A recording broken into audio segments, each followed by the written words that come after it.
Nasib malang dialami seorang gadis dengan kebutuhan khusus masih berusia belia asal Kecamatan Rantau Bayur, Kabupaten Banyuasin, harus menjadi korban dugaan tindak pidana asusila.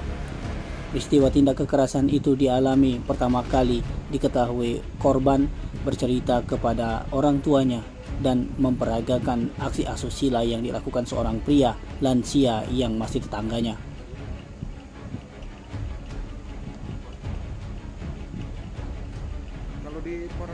Tim kuasa hukum korban Pida Riani didampingi Idar C. Firdaus Tanjung dari kantor hukum Hawari saat ditemui di Mapolda Sumsel mengatakan meski korban baru berusia 14 tahun tidak menceritakan kepada orang tuanya beberapa kali menjadi korban asusila terduga pelaku SS yang berusia 70 tahun. Peristiwa itu sendiri sudah dilaporkan ke pihak Polres Banyuasin pada Jumat 27 bulan 9 tahun 2023 lalu. Pasca membuat laporan itu, pihaknya membawa korban ke Rumah Sakit Bayangkara untuk melakukan visum. Ditambahkan Idar Sikril Firdaus Tanjung berharap laporan yang dibuat oleh kliennya itu dapat segera ditindaklanjuti. Sebab menurutnya, baik korban maupun terduga pelaku hingga kini masih tinggal bertetangga.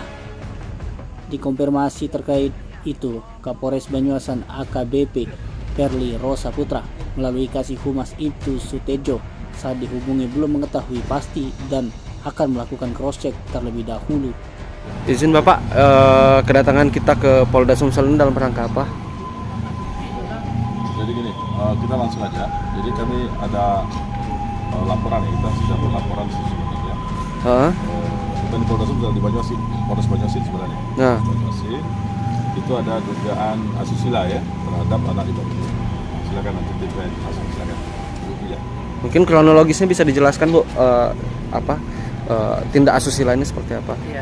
Jadi kebetulan karena kita mendampingi seorang anak yang mempunyai Kebutuhan khusus. Iya, kebutuhan khusus itu cacat mental lah ya. Ya. Dari penyampaian anak ini bahwa anak ini sudah mendapatkan perlakuan yang tidak Pantas. Iya, tidak senonoh dari seorang kakek yang berumur 72 tahun lebih kurang 72 tahun dari daerah asal mereka yang kebetulan mereka adalah tetangga. Di daerah Rantau Bayur. Ya, Kecamatan Rantau Bayur, Banyuasin. Jadi kita juga sudah melaporkan ke Polres Banyuasin.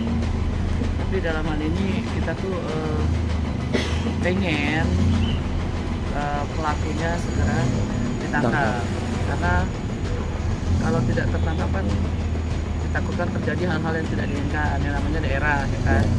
Kalau memang tertangkap nanti kan untuk perbuatannya bisa dipertanggungjawabkan, salah atau tidaknya itu bisa mungkin nanti berikutnya dari pihak penyidik yang mengaturnya.